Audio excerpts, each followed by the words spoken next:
On to the Toffee Blues, your source for all things Everton, and welcome to the season review for 22-23. It's been eventful to say the least. We've gone through, let's be honest, 9 months of trauma, 10 months of trauma because we had a bloody World Cup break as well. So, I think we'll be signing off on this season in this show and going reliving the trauma one last time.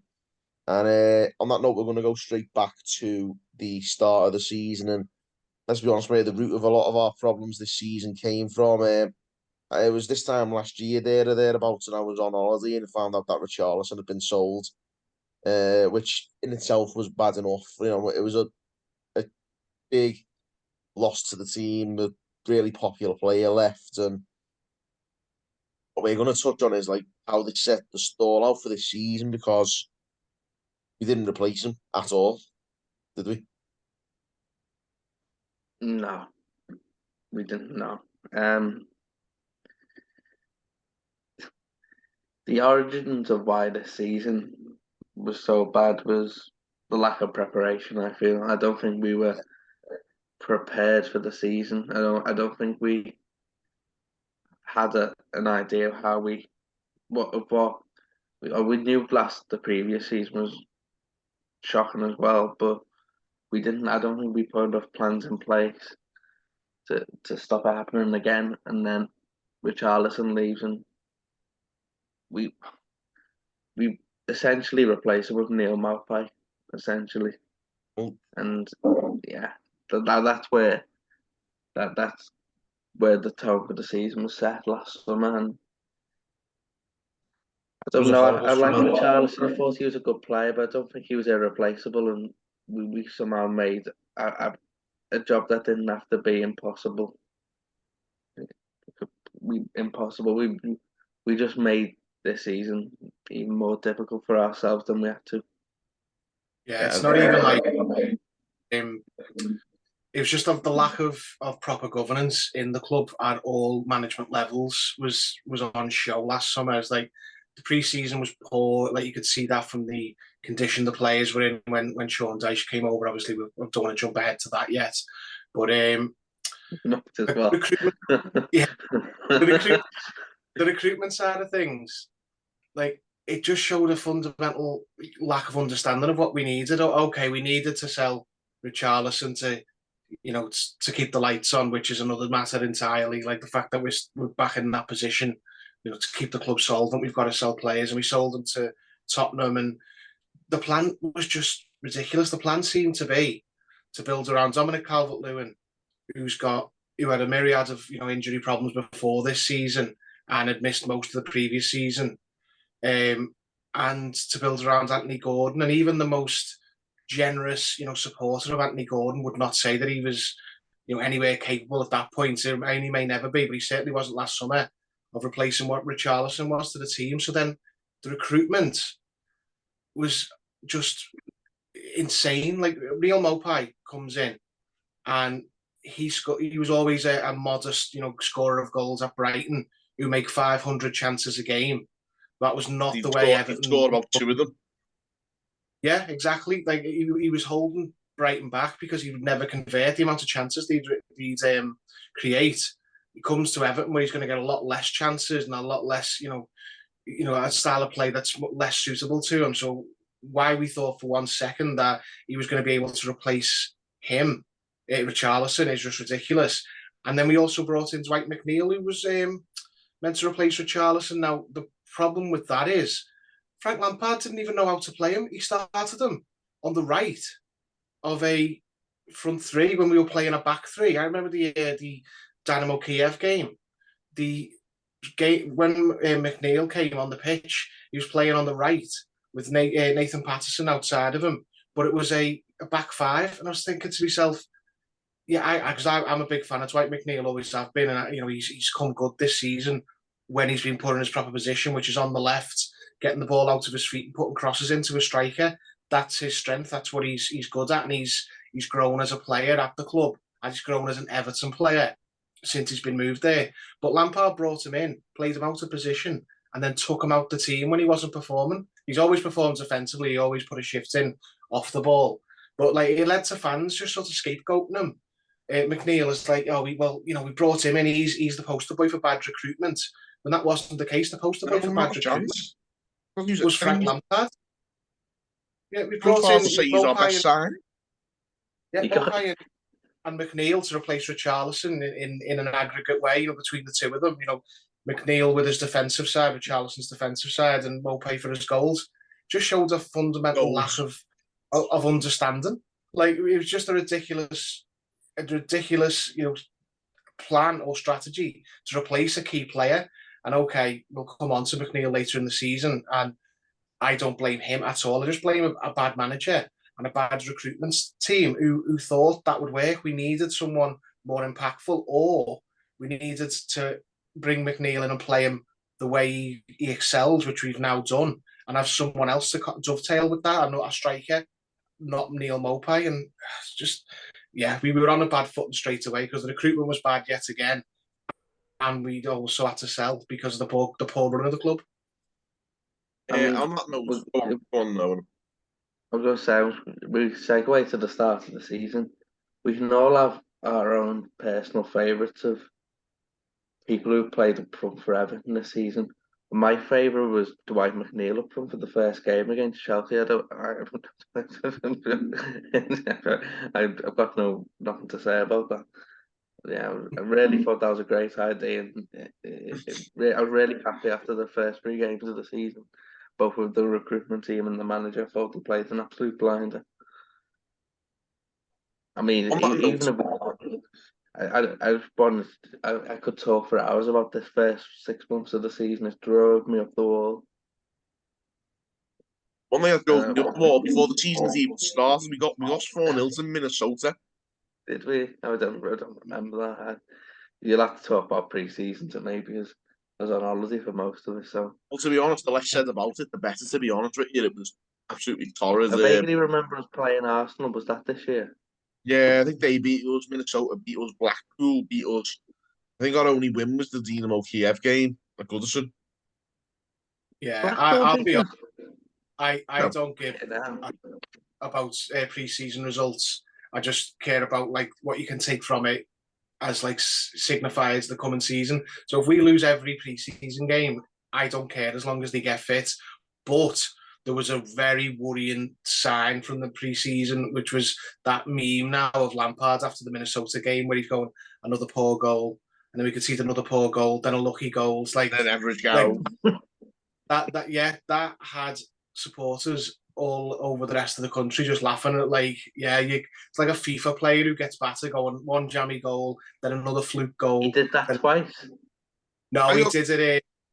I don't know whether Palace. Oh well, yeah, he did it twice. He did it after Minnesota. That was the first time he done it, and it became a bit of a meme. Then it was like that to me. I don't care if we lose 4-0 if the fitness builds up, which clearly it never. But I didn't come away from a defeat in pre-season caring about the results, but I did wince a little bit at that because I just saw coming this sort of belligerent, attitude, lack of acceptance of the reality from Lampard. Now it did kick the club on to go and sign players. I think it set an alarm bell off within the club, but they went off and signed the wrong players and for the wrong manager, in my opinion. And yeah, it just showed that Lampard wasn't on planet Earth. He didn't have a very realistic, view of where the squad and where the club were at. Like you don't lose 4-0 and think it's all, all bad luck and all conceding poor goals, or it's like, mate, they're not ready, and it's your job to get them ready. On that note, the players we did sign, what do you make of them? Obviously, Tarkowski was the first one to come in on a free, and I think that was good business as well. The season's proven that. The other ones, obviously, the enigma that's Ruben Vinagre. I don't know what happened with him. Like, I know he had injuries. Must be the only person in football to race him. Yeah, I mean, Tarkowski, no notes, 10 out of 10, perfect. One of the big reasons we stayed up. Great signing, fantastic. I remember. Let's skip back to this though, because I like to do like what Twitter said. There were grown fellas who thought everyone were too good for James Tarkowski on a free last summer. I'll never forget that. It was brilliant. We should be buying this embryo from League One, should we? We've got to stay in the Premier League, mate.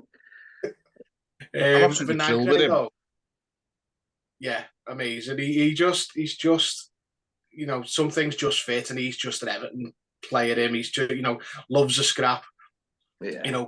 Wins his headers, scores goals off corners. He's just a bit of us. I love him. Vinagre, though, I mean, I'm not even holding against Vinagre. It just shows how stupid the club are, because we brought in a player who only really can play in a back five. He's a wing back, and we started the season playing that system and dropped it very quickly. I'm not saying you can't drop it, but it's like, why were we going to set out to play that if Vitaly Mykolenko was our starting left back? He can't play that. So we had two completely different types of left backs, depending on what system you wanted to play. So if you're going to switch to a back four, you can't play Vinagre.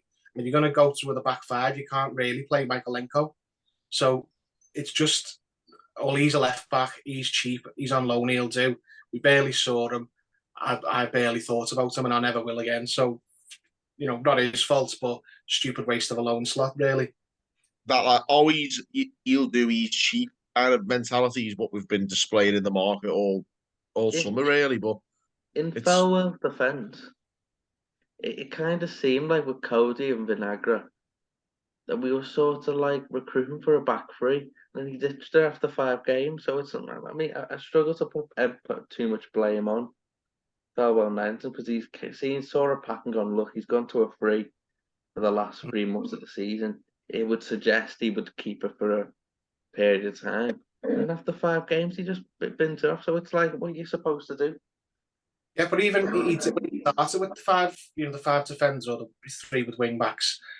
Nathan Patterson, he can play either, he suits either. But we'll play Mykolenko as a left wing back. He was brought with the express intention for Rafa Benitez to be a old-fashioned defensive left back. So how's he going to play that? And we didn't have we eventually did get the midfielders, I suppose, but we didn't have the centre midfielders to play that. We had Decore and Iwobi as double pivots in that five at the back system. I don't think we saw Decore, to be fair, but well, we did at first. Like it was Decore and Iwobi as the middle two, with three at the back and two wing backs, which is just insane. How does that work? Decore and Iwobi is the double pivot. I promise you, we hadn't bought Onana or Gay yet, or James Garner. That was. I mean, I don't think that was the plan long term, because clearly we brought in three midfielders and three of them were playing it. But that was what we started with, and it was like, it just was a system that did not suit the players we had, other than the centre backs, because obviously Cody was brought in. I think Ben Godfrey was planning to be the right side of that back three, because he was the pace. Obviously, got injured in the first game. But yeah, it was just a Frankenstein 11, because some players suited the formation and some players didn't. And yeah, it was just no joined up thinking. But a manager wanting to play one way, then recruiting towards that, and then changing it after drop of a hat. There's a lot of that also boiled down to the fact that we chopped and changed managers so much. Benitez, then him, and Carlo not long before that, and obviously then swapping to Dyche, which I think that's the issue I had with this, was like, it was a lot of people's grounds for not wanting to sack Lampard for ages. Well, we'll go on to as the season progressed, and that just become more and more ludicrous. But I don't think you can blame too many managers excuse for recruiting Vinagre and Cody for a back three and then never seen her again. I think that's a manager panicking personally, because he hasn't won his first 5 games or whatever. Spot on. Yeah, so on them first 5 games. We started off with Chelsea, which was the drabbest 1-0 defeat in history. I don't think we did much in that, did we? But again, we looked okay in the back five. It weren't like we were getting exposed loads. I mean, we've seen Chelsea this season, but it felt like, I felt after that, like, okay, it's nothing to write home about, but we've learned some lessons from last season, in the sense that we're not going out and playing like murder ball against everyone in the league. And then we played Steven Gerrard's Aston Villa the next week and decided to only turn up with about 3 minutes left on the clock. That was unforgivable. To lose to his teams, like, unforgivable for him, Lampard, for starters, just because I think he lost to pretty much everybody else. It was one of the worst games I've ever seen in my life. To be Yeah. Those honest. first couple of games, now I think about it, thinking back, that month of August was wretched. Yeah, it was misleading as well because we saw a massive uptick in like commitment from the players because the personnel had improved at the back, especially so much from previous year. So last year we had, the year before we'd had the back four of, Coleman, Keane, Holgate, and John Joe Kenny, and now all of a sudden we've got Connor Cody and we've got James Tarkowski and it was Patterson and Michaelenko, and we were seeing lots of like last ditch tackles. That I can think of one where Patterson nicks it off the defender's foot to stop like what looked like a certain goal, or it was like 3 blocks in a row away. I think it was at Southampton where Cody and Tarkowski and then Michaelenko were all throwing themselves in front of shots, and it got the fans up going. We want to see them care. We want to see commitment to the cause, to the badge, to the shirt, and we got that. But then the underlying numbers were telling a different story. We're surrendering the most amount of like chances against us of all the teams in the league. So okay, we're not conceding the most goals yet, but this is not sustainable. Pickford and last ditch, tackles and blocks from centre backs are keeping us heads above water here, but it doesn't show anything. It doesn't look promising as a trend, and obviously that eventually told. But the alarm bells probably weren't ringing for a lot of people earlier on because they thought, they're looking at the results bias, like oh well, they didn't score because Cody threw his head in the way and so on. But it's like, yeah, but he's got to do that constantly. It's going to tell eventually, and that's what happened. Well, that was exactly where at that stage of the season, things started to look a bit better in September. We got the wins against West Ham and Southampton, and we were about 11th or 12th in the table, and that was when a lot of people were waxing lyrical about this. This is my moment to come in. We were going down this season. I was the first to be sacked. It's lovely to prove people wrong. Oh, that is. But yeah, people started waxing lyrical though, didn't they? Like we won against two of the teams who were right down there with us at the end of the season, and then all of a sudden the garbage rose. Going down this season. Oh, don't forget about the writing on the wall moment, wasn't it? When he sat in a press conference and with his whole chest said, we were meant to be going down this season in a relegation fight. Now I was meant to be sacked. It's nice to prove people wrong. You just knew at that point. I remember thinking at the time, going, "Oh, you divvy." Yeah, like even though we were nowhere near as bad as we'd end up being, then I just felt it in me waters, going, the football and gods are going to hear him say that now. And we were on right back down. I was a bit more scathing of him, thinking, "Is this how it is then, Noved? Let's see then." Yeah, we'll go on to that, his performance for this season late in a bit, but honestly, I just knew when he said that, I thought, we could have been on to win the league this season, and the fact that he said that just killed it. It doesn't matter what. It's like you've just tempted fate far too much. Speaking too soon, isn't it? Like those, we'd only won 2 games at that stage, and okay, we were well in the flukiest fashion possible, by the way. Yeah, again, the player who was the earmark of terrible recruitment, like McNeil, scored the winner against Southampton. But yeah, after that, we lost 3 games on the spin: Spurs, Newcastle, and Man United. And then by this point, we're about 15th, 16th, and then we go and beat Crystal Palace 3-0. What games were they? Man United, Newcastle, and Spurs. Yeah, we weren't terrible in any of them, but we weren't very inspiring.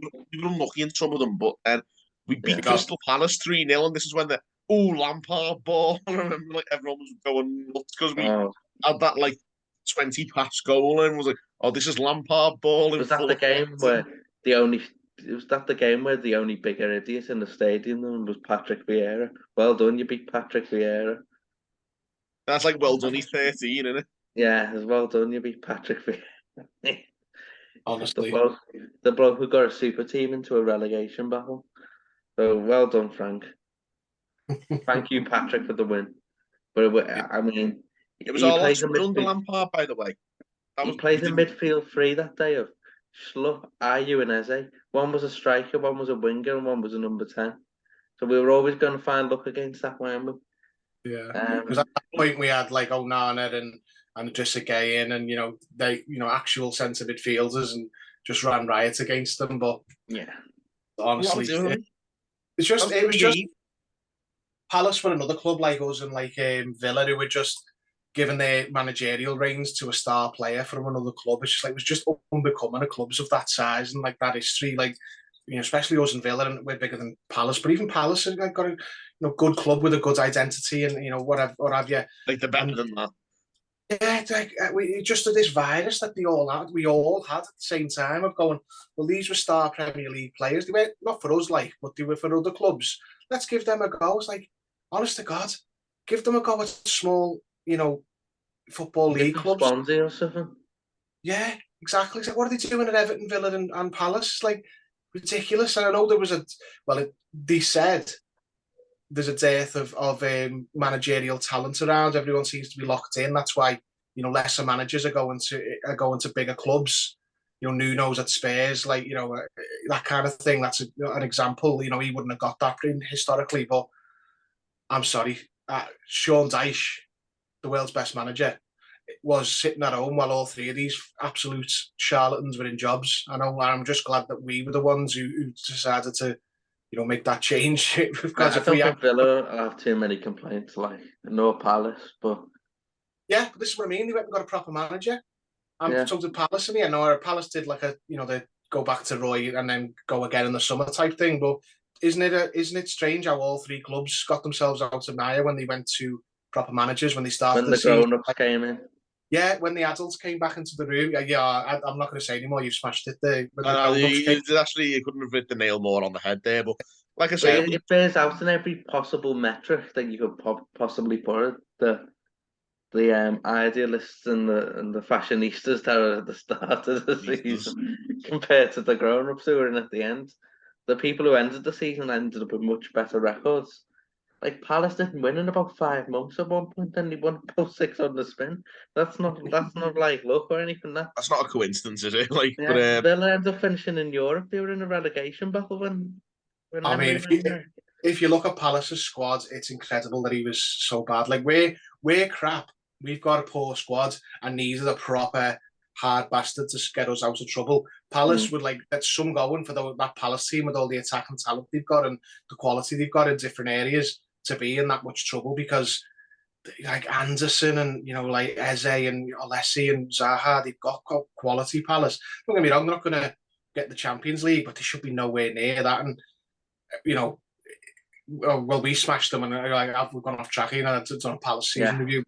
Yeah, it's a season review of the Premier League as well. We smashed them with Lampard ball, and then what happened then, James? Well, that was it. Yeah, we were like, everyone was going, "Oh, Lampard ball in full effect." We won 3-0 against Palace, which was only our third win of the campaign, and then go and lose 1-0 to Leicester, 4-1 to Bournemouth, and 3-0 to Bournemouth, and then the World Cup break comes around. You're thinking, like this isn't looking good.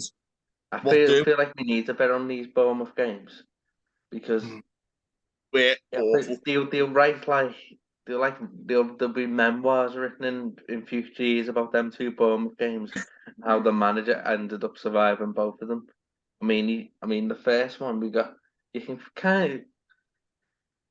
kind of forgive losing in the cup because it's not really like where we are as a club right now, going to chase major honours. I reminded them they also swapped their reserves in as well. Yeah. But they had Stanislas tax, didn't they? So I mean that's like give them for that. That's like one of them like boosts when you get like a level up on a game. You just like get like a little Lego. Yeah, when Mario gets the big mushroom and he goes bigger, like that's like one of them. Yeah, when Stanislas is up front. But then what annoyed me was we went back there 3 days later and did the exact same thing as we did 3 days before and ended up with a worse defeat. We got absolutely rinsed in that second game. Gary O'Neill didn't change a thing either, but he knew that we'd be so bloody stupid to do the same thing. And then we got you're doing something wrong. It was just ridiculous. We just did the same thing twice. We just had that, all that the ball against them, and we kept losing it. everyone points to those games like when we should have made the change. I would have made it in the summer personally. I'm not surprised he didn't. But a proper well-run football club would have sat down in the World Cup break and just gone, right, this is not working. I know there's a much better manager out there in Sean Dyche. There was probably more, I can't remember now, but I don't, Owen's wanted Dyche since, for years. I wanted Dyche, this year and in the summer. But I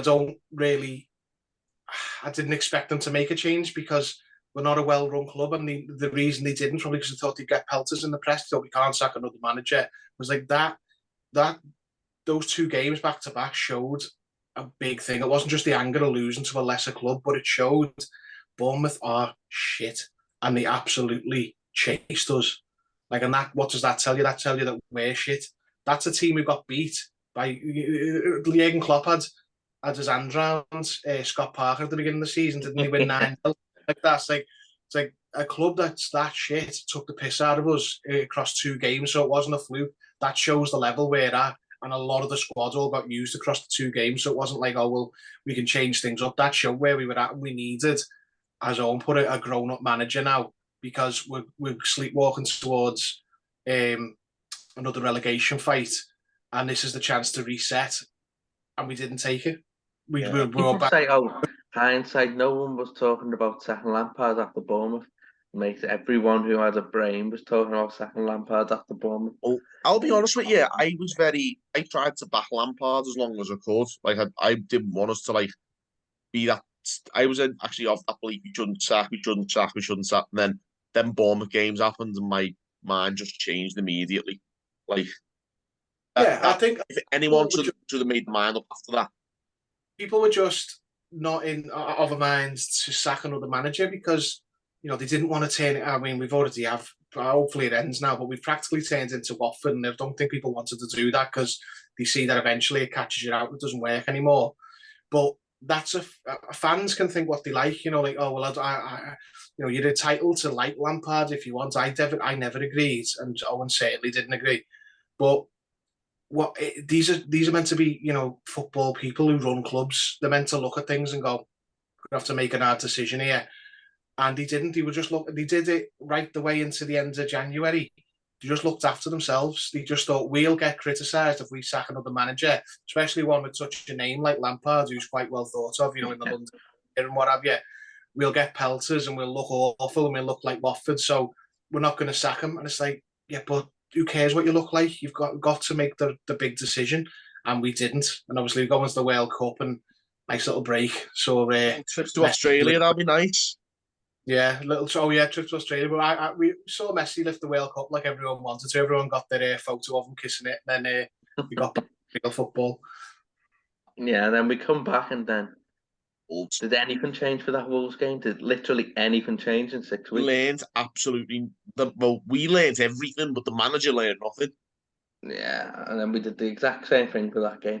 And then this really wound me up after this game, because the only reason he even had a touch of the job or Everton was because of the fans, and then he's going after the game. He blamed the fans, didn't he? I forgot about that. It's the fans' fault because we wanted to try and win the game, and we didn't want to go and try and win the game. Then the fans get edgy, and then we have to respond to that. I'm like, you might have a point, but the only reason you're here is because of the fans. So the last thing you should be doing in a press conference is digging the fans out, because that's the only reason you're here. You might have a point, but that's not the reason why. That's not what you should be doing. Other managers could possibly get away with that because they've got a bigger pedigree. You can't do that because you're employed by the fans here essentially, because no one else thinks you're any good in the whole football circuit. So that's when he lost it completely. And I definitely wanted them gone after that. Well, we've skipped over an important bit now. Importance in the big picture things. We went into the season without any proper striker because Calvert-Lewin got injured very early on, and the window was open when he got injured in the summer. We just went with Mopai. We obviously didn't have the money to bring in another attacker, and or if we did, we just didn't think one was good enough. Like, whether Lampard, there's things about Lampard turning down players from France and what have you. Don't think they're good enough. More in the profile of a Calvert-Lewin, but he obviously we gambled. We got into the season just banking on him getting fit, and then getting players in January, which is never a blueprint for success. If you're starting the season and it's in September and you're planning you need players in January, but January came after the World Cup break, and we'd let Solomon Rondon go, who's a complete crab anyway. So I wasn't sad to see him go, but that spoke to a idea that we must have someone lined up, because we wouldn't let him go. We sort of terminated his contract with him, didn't we, mutually? And I thought, well, if Calvert-Lewin's injured and he'd letting Rondon go, then they must have something lined up. And then January the 1st came, or the first week of January, nothing's happening. So just more poor planning. We had nothing sorted out. We had no money, clearly, which is now apparent, but it wasn't then. And we'd let a striker go, whether he was crap or not. Why are we letting a striker on the books go when we need them? Yeah, he should have stayed at least till the summer, Rondon. Just because you think about some of those games, the second half of the season, he could have been a bit more useful for Sean Dyche than he might have been for Lampard, just to give him a chance. He was finished. I didn't rate him and all that, but if he was still around, he might have. Over Maupay. He's have offered well more than Maupay. He would have, and I. It was sad that we even got him, from my opinion. Obviously, that's well documented. But at that point, needs must. And the fact that we let him go suggested that we had something sorted out, and we just clearly never. We just let a striker go, needing a striker, let one of ours go, and didn't have anything sorted out. Ridiculous. And then just recalled Ellis Sims. Oh yeah, that as well. And again, I'm not thrilled with that, because I feel like we've sort of stalled the development of it now. I mean, he scored. Didn't really get a kick. He scored in the Premier League against Chelsea, didn't he? I felt sorry for him in a way, because he ended up only playing all the thankless. He did the graveyard shift for us in a few of them games, didn't he? Liverpool, Man United, Chelsea. Yeah, I felt sorry for him, but I don't know. It's like we'll move on to that, but next one we have Brighton. On to Brighton, and then obviously what happened after Brighton just set the tone for a lot of the second half of the season was the headlock that never was. Yeah. So we get thrashed by Brighton, which should have been in the end, but again never was. And then leave it to you two to talk about the 2-week period where it felt like there was civil war. Well, it still is, but that 2 weeks in particular. Yeah, basically an Everton fan group, a collection of more or less all the Everton fan groups have decided we're going to do a sit-in protest against the running of the club, because it should have happened, in my opinion, the summer before. The second we stayed up against Palace, the pressure should have been kept up, but I think people just took the foot off the gas out of relief and out of tiredness more than anything. But the protest was planned to say, listen, this is ridiculous. We need to sort this out. These people can't run this club anymore. Some of them have been here for decades and have been running the club down and down and down the whole time. And in order to try and put a pin in puncture the momentum behind that protest and the marches and what have you, the club decided to come out and throw the fans under the bus. The fans who got them out of trouble, the club out of trouble the year before with the coach welcomes and all that, for a team that didn't really deserve it, let's be honest. Coach welcomes and stuff, when other clubs do them, like Liverpool do it for when they're playing semi-finals and what have you, and their players deserve it. Ours didn't, but we were just all hands to the pump. And then 6 months later, our club decide that in order to protect and try and paint the chairman and CEO and who else as victims, they decided to slander them and slur them and say, oh yeah, we can't attend the game because we've been instructed, not advised, the owner of a club and the directors of a club, but we've been instructed not to attend the game due to credible threats. I'm sorry, what? It's a sit-in protest. It just basically looked to smear a sit-in peaceful protest as violent. And there's a been an incident with a CEO, the female CEO, has been put in a headlock by a supporter, which then came out, hadn't been reported to the police. No CCTV had been released of the incident, even though it was meant to have happened in the stadium. And then when pushed on it by supporters, because the media all just took it and ran with it, these same supporters, by the way, who in this game were doing a coach welcome, trying to support these players again. I'm sorry, I just get pissed off at this. Yeah, did a coach welcome for that game in Southampton, Caney and Beatles. Yeah, and then after, when they were pushed back on it, they said we're not speaking about historical events. They ran away from it. So it's like, so they basically just went out there to smear and paint the protesters in a negative light as aggressive, as violent. Like their position as a board of directors became untenable at that point, because never anybody back. No, in my opinion, they came out with a load of lies to try and demonise the fan groups who were going against him. It's like Bill Kenwright, tried and tested formula. He's done it before. He's got his mates in the media to demonise supporters who don't like him, painted himself as the club. If you don't like Kenwright, you're anti-Evertonian.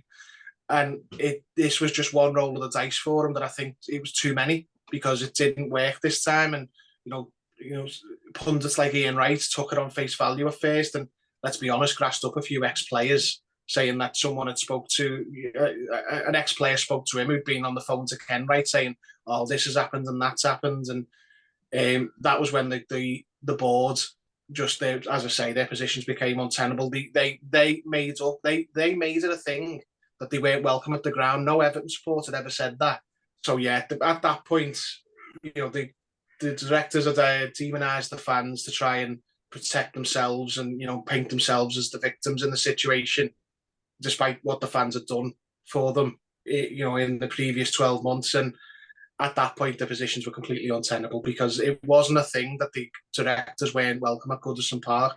They concocted that with their spin doctor, in my opinion anyway, to make themselves look sympathetic. And then it was a self-fulfilling prophecy. It's like, well, if you're going to lie about us and you're going to paint us like this, then no, you're not welcome in the ground, No, they're definitely not welcome.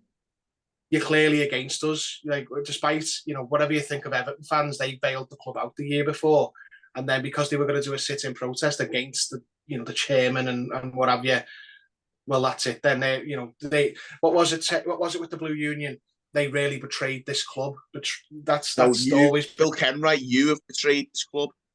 Yeah, that's always been his position. It's always been the position he's fed to his friends in the media, that he is the club. But if you don't like him, you're anti-Everton, and that's it. He tried a tactic, if you'd ask me, and it didn't work this time. One too many.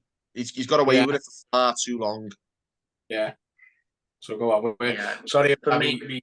Rant. For me, it was just.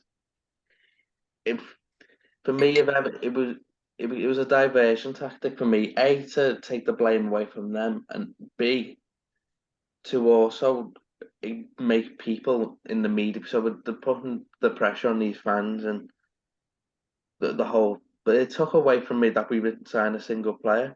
So people forgot about that for a few weeks, because they were concentrating on these so-called thuggish fans who were causing trouble. So though, as well, that if we did go down this season, that'd be the narrative. And it's the fans' fault. The fans caused us to go down. Yeah, that'd be the narrative, that the fans have caused it by, they did so well the year before, but this year they turned on their own and all that. Like, that was what he was trying to do. Anyone who's against Kenwright, is against Everton. That's the way I see it. And it's worked for him in the past, didn't work this time. And as Owen said, took the focus completely off what we needed on the pitch. We needed recruitment, we needed players to come in, and we needed them for months. And nothing was happening. We needed Lampard to get us P45, which eventually happened. It also took the pressure off that as well. So I'm pretty sure he would have gone a few weeks earlier if they weren't for all this other noise as well. Yeah, they wouldn't sack him in the midst of like that storm, because they didn't want to be seen. They just literally froze the board because their tactic had backfired. They were under massive scrutiny from the press themselves at that point. And then they didn't want to be seen to be sacking a manager, because they didn't want, these just game after game was going by. So we look at the Bournemouth game twice in a week. Leicester before that. Wolves, Brighton, Southampton, and then West Ham. And it felt like we were going into a big El Sacchio before the West Ham game. And David Moyes survived and ended up getting to a final, but I don't think the same would have happened to Frank Lampard if Everton would have fluked to win that day. But what was you both feeling in the run up to that West Ham game? We were going to get lapped. It was just, I didn't even. I was literally, it was like a formality. Like, let's just get this defeat over with, so we can make the change that we need to. And at this point, honestly, I was just like, every week I was on Twitter going, Sean Dyche is right there. Go and get him before someone else does. Like, you know, we're going to do a separate video on Dyche, obviously, but I just thought he's excuse me, helicopter outside. He would have been so much. He was just the logical choice, but he was a dead man walking. I remember. It was cruel on him, like that video beforehand that came out of Lampard at the West Ham ground going in. It looked like a non-sting where he just looked. Love you, lad. Yeah, we love you, like, and he just looked like petrified, didn't he? Yeah, because he just knew, like, this is over. I should have been sacked weeks. So he should have been. If he wasn't sacked after Bournemouth, how he survived that Brighton game, I don't know. He should have went then. But the club would. Southampton. Yeah, Nathan Jones is Southampton, the only team he beat in the whole league, and he still was here the next week. I know the club. I say the club. The directors, the chairman, the CEO, etc. They had all gone into self-preservation mode, and then obviously this West Ham game comes. We take the defeat as planned. Then we get the interviews after the game. I'll let someone else start on that. Oh God! Oh wow! Sad times. Yeah, honestly, that's Ken Wright's Mercedes. But is Frank Lampard going to stay? Not my decision. The man who owns the club, not my decision. It's not my decision. Whether he meant that it's not his decision alone. It's just how bad are the optics of that? It's not my decision. And then obviously Bill Kenwright, who's never. To be fair to Mercedes, he couldn't get in the car quick enough. Bill's like hanging off the front of his car, having a chat with everyone. What are you doing? Oh yeah, Bill Kenwright is an actor first and foremost. Never forget that. He's never met a camera he doesn't like. He stops and he's given the performance of like pulling the faces, like it's not good enough. It's like, we've got to start winning games. Gaining for the camera. He loves it. There's nothing. No one's stopping him getting in his car at that point. But he wants to stop and speak to the Sky Sports cameras because he wants to be on them. And, let's call him what he is. He's an absolute grade A narcissist who has to be the centre of attention at every turn. Yeah. That's what it is. The day Bill this is obviously not the video for this, but since it's a big part of the season, the day Bill Kenwright's gone from this club, the air will be the cleanest it's been for decades at Goodison Park, because he is just a illness that the club's had and can't get rid of, in my opinion. Yeah, agreed. But we lose the game, and then it rumbles on. Somehow they take 24 hours to come to the conclusion that Frank Lampard was due to be sacked. And I don't think anyone in the whole world, but actually was people who thought he should have stayed on, but no one. That's the insane thing. Do you remember that our fella who was on Sky Sports afterwards, and he was like shocked that he'd been sacked? He said, "I can't believe it." It's like, why does Sky Sports? Where did he find these vox pops? It's for every single club though. They always find the biggest numpty ever, and like it was like an old fella, bless him. But he was like, he didn't stand there and say, "I think we should have kept him," or "He should have went." He didn't have a strong opinion on Lampard. He was like, "Have you stopped watching?" And like, did he stop watching after that Palace game? Like where we played. My personal favourite. Have you ever seen the Premier League years where they do the old seasons, and there's one where they show people interviewing Everton fans on Goodison Road right after Peter Johnson had just sold Duncan Ferguson on July, and the people oh, it's really sad because we loved him, and this little fella comes and goes, "I'm glad he's gone. He's done nothing for this club." Where did he find these people? There's always a numpty at a Vox Pop, but he was shocked that Lampard went. Like, he must have been the only one, mate, because everyone should have been. Everyone was expecting this weeks ago, and it took this long. Yeah. So then he goes and ends in my opinion, the run of the worst ever manager of all time. And then the interviews, it was like if the previous year's farce couldn't get repeated, it somehow did. Because we all went, yeah, just get Sean Dyche in tomorrow morning and let's get over it. Someone made a week of it. So we start when we do the next video about the Dyche. Let's leave the interview process in for that, please, because I want to go into that at length. Yeah, there's just one more thing we've got to touch on before we wrap up on the first half of the season review, though. Well, two. First of all, there was Arno Danjuma.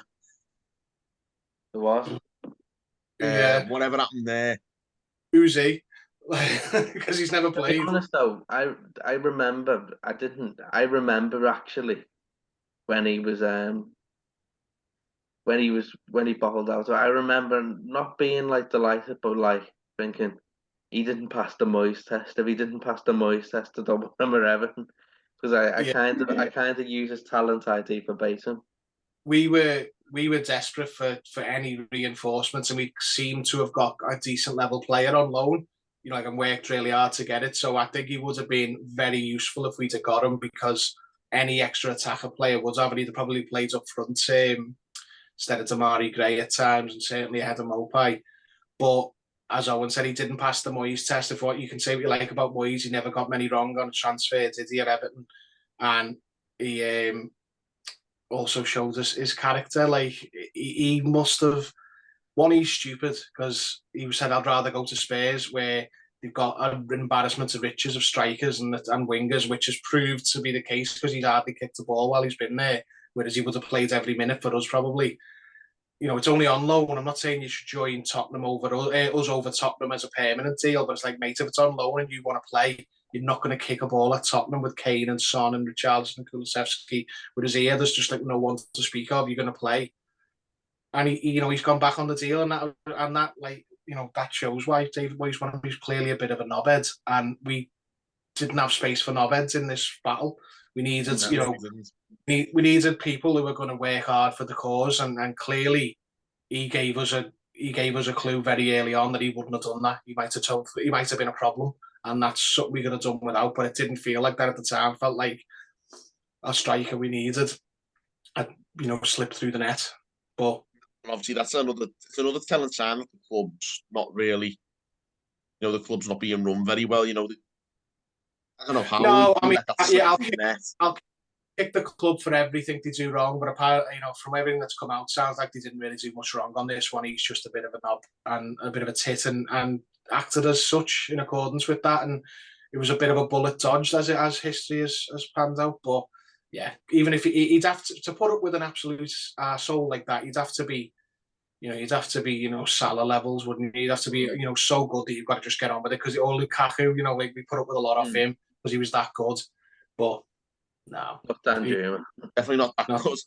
But on that note, like we always say, we didn't get striker, but then in the sort of weeks running up to the end of the transfer window and in the middle of all that nonsense, there was the headlock, and I went to one of the meetings with the fan advisory board, and we made this long list of things to pitch to the board who never showed up, obviously. Then the fan advisory board did that interview with Mashiri, and he said, "We need a striker. We'll get one." Yeah, what did you make of that one? That was the most weird interview I've ever seen. It looked spliced to me. I don't know about anyone who has a bit of a background in video editing, but it looked very heavily doctored to me. It was during that sort of weird dead zone between us looking for a manager, looking for a player, and it was like clearly done the week before, and everything you said was completely out of date by the time it was.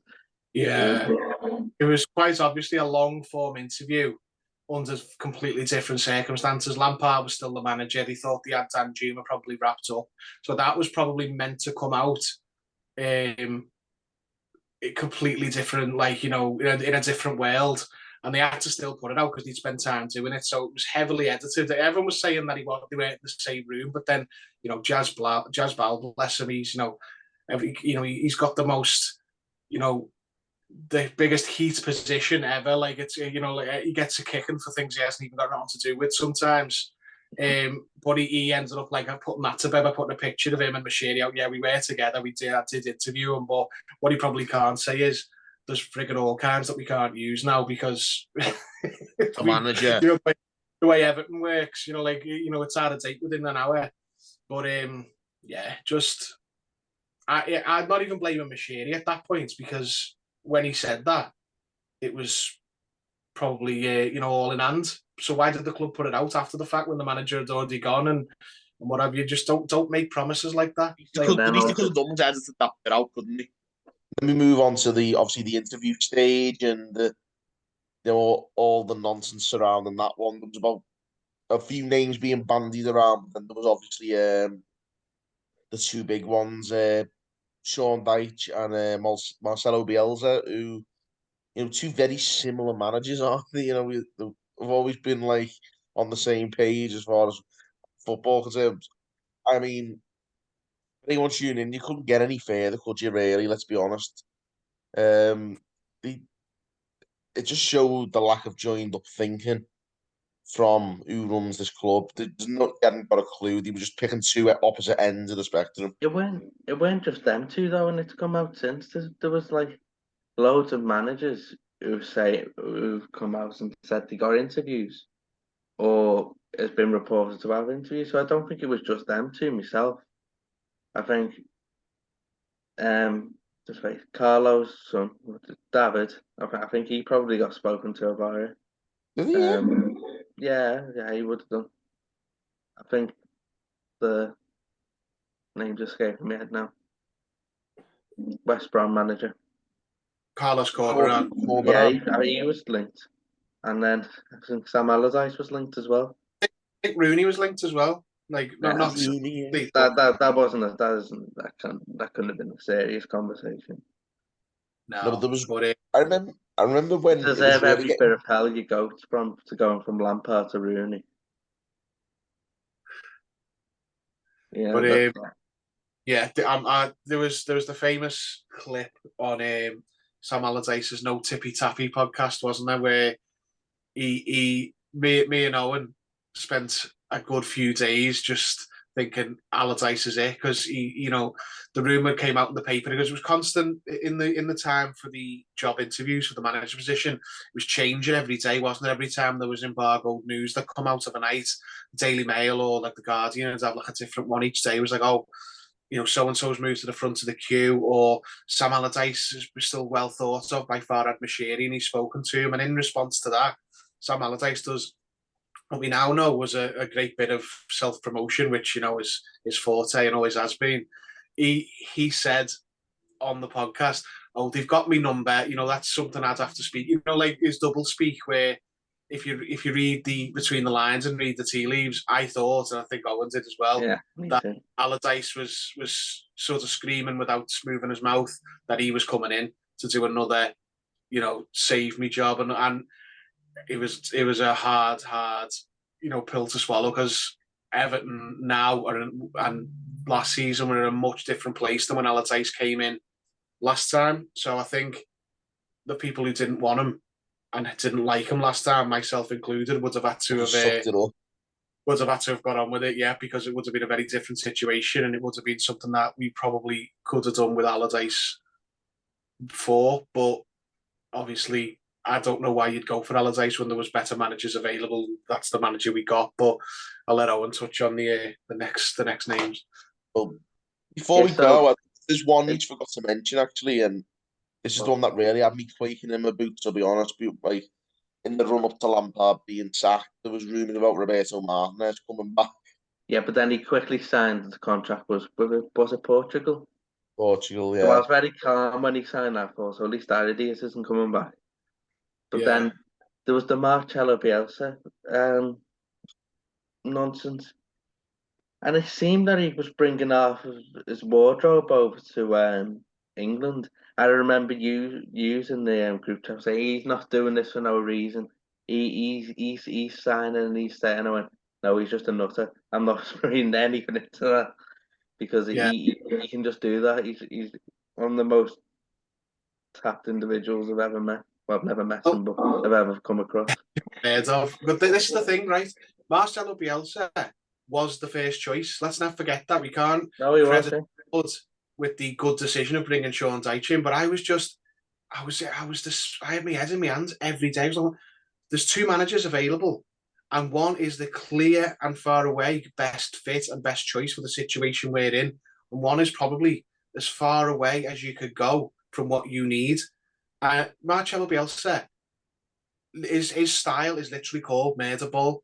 Our players would have turned to dust trying to play his way. They would have been getting injuries left, right, and centre more so than they do anyway, and we'd have ended up on minus points. We'd have been that battered that much because you can't change to that type of style mid-season.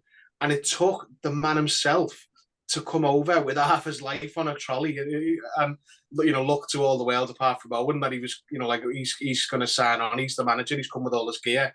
And it took him to explain to the Everton hierarchy why him joining was a bad idea. He's come out now, hasn't it, that he said, I'll take the under-21s for the rest of this season and my staff will manage the first team and then in the summer I'll take over. And then, obviously even the idiots on our board must have all looked at each other and looked at him and thought, are you serious? No, we can't do that. We've got a stadium to pay for. We've got, 69-year run in the Premier League in the top flight. We can't just accept we're going down in January.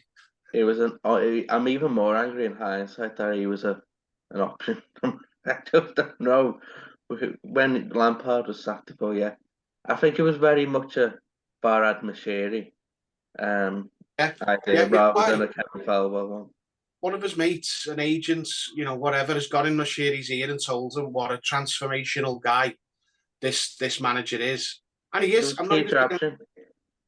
Yeah, because he went on TalkSport and said, Marcelo Bielsa is an option, and he said too. So is Sean.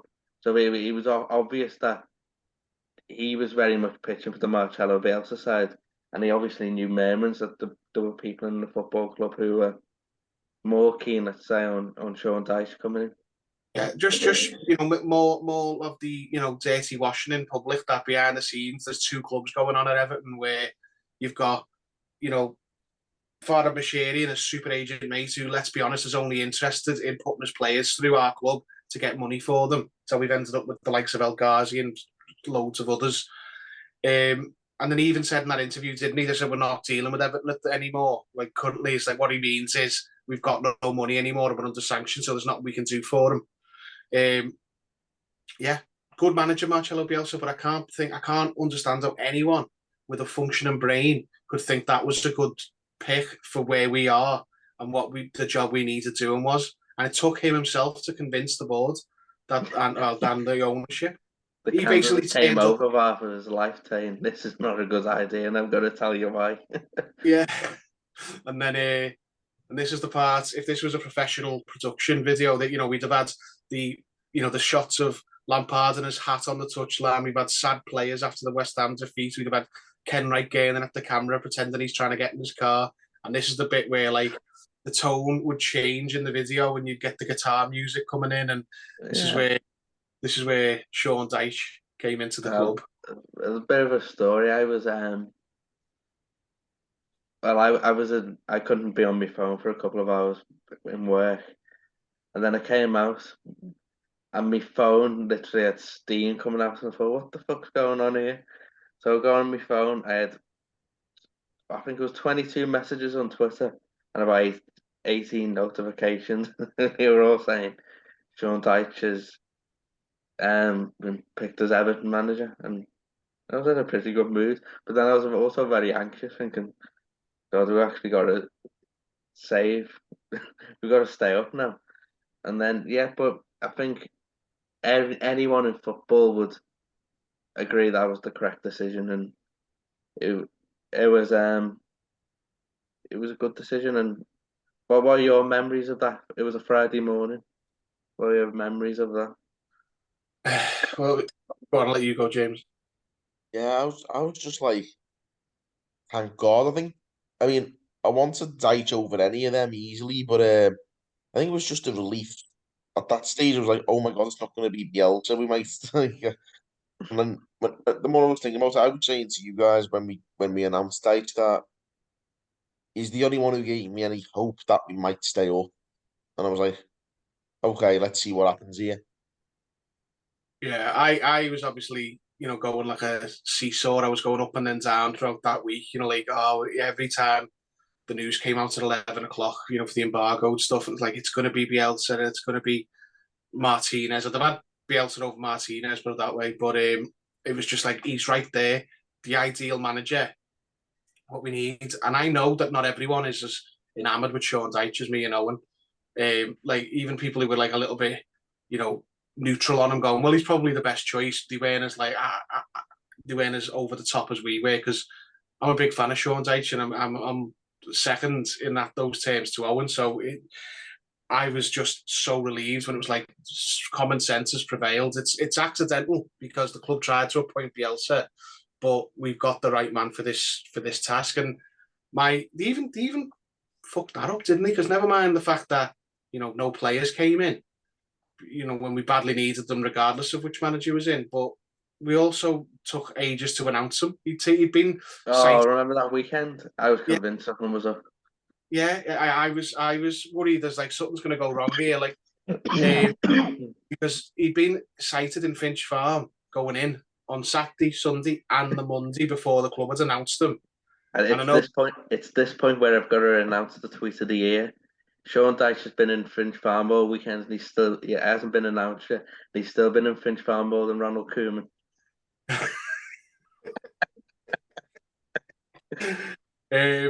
yeah. So he comes in, he's announced, and he gets straight to work. The video of him, got shown around the ground. He does a sort of measurement of one of the pitches, and he says, "This trainer pitch isn't the same size as Goodison's pitch."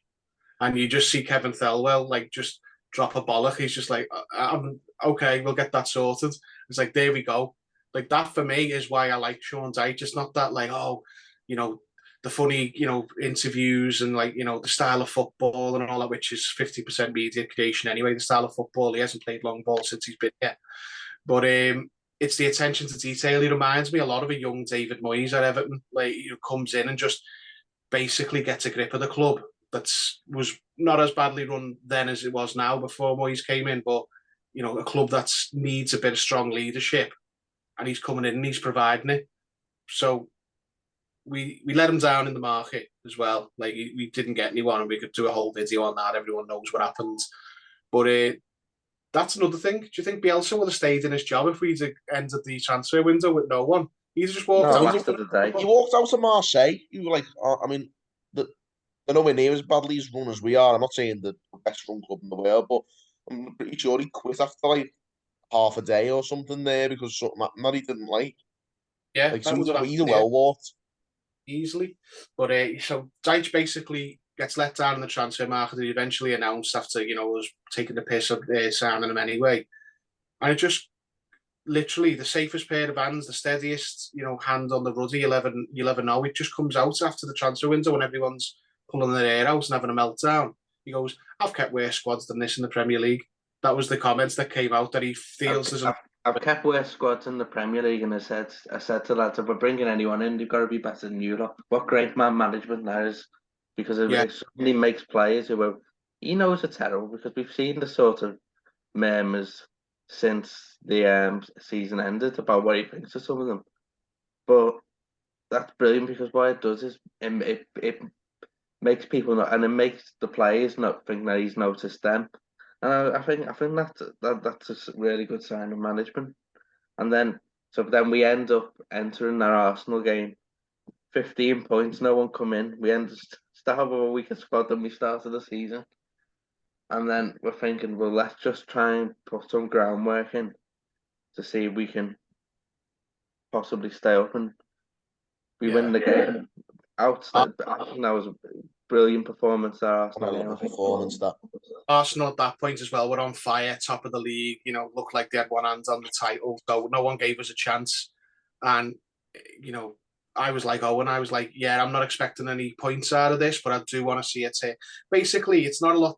You know, he hasn't got a lot of time with these players, but I want to see a turnaround from the Lampard tactics. And you know, he completely changed the formation. I think everyone was expecting him to go 4-4-2, which, you know, after the fashion he did. But you know, we brought Decore in from the cold. He's suddenly playing as, you know, the one behind the striker, behind Dominic Calvert-Lewin. You know, he's put Iwobi to right wing, who had been having a decent season in the centre, so it was a brave, you know, move that he's got a back four. He has you know, trying to remember the team. It was, I think it was Coleman, Cody started with Cody Tarkowski, alongside Tarkovsky, Michaelenko. Iwobi, Anana, Garner, Decore, McNeil, and Don. Yeah, it was basically a 4-4-1-1, and you know, stripped it back, and just, you know, the Goodison crowd was up for it, and the team just looked so much more organised. There was, you know, better as well. Yeah, they looked a lot better, and there was the first sighting of the most potent weapon we had in the club, which was set pieces, corners, and free kicks. And don't forget, Dwight McNeil hadn't been a mainstay in the squad at this point, in the team at this point. He'd been coming in off the bench. He'd been starting the odd game for Lampard on the right, but puts him on the left and puts him on corners. And basically, that was, you know, I said it the other day in a tweet that Dyche came in, saw what we had on the weapons rack, and the most potent, probably the only potent thing we had, because Calvert-Lewin's never fit, was Tarkovsky on corners. And he thought, right then, that's what I've got, that's what I'm going to use. And that became our most potent attack method. And every team we went up against knew we were going to do it and couldn't stop us. Yeah, and I think it's been borne out by the fact I saw a stat the other day saying it was also, I think, West Ham have been the most effective teams of set pieces this season. So we clearly looked at what we're good at, and we kept trying to use it. And Tarkowski scores, and we hold on. But Dominic Calvert-Lewin gets injured this game, and if his task wasn't difficult beforehand, it got a lot more difficult, didn't it? Yeah. I'd argue the case that that team that he put out against Arsenal in his first game, the starting 11, was the only time this season he's been able to put out his best 11. Yeah, I definitely agree. Yeah. I know Dyche himself eventually moved Cody out of the team for Keane.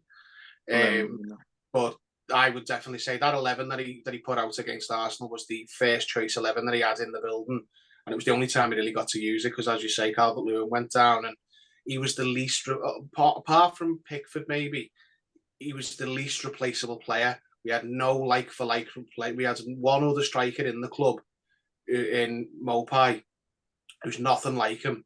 Doesn't thrive in our team, doesn't thrive in our system at all. Ellis Sims, who's a kid, yeah, he's a bit taller than Mopai. He's a lot taller than Mopai, but he's not not as good without the ball, though. No.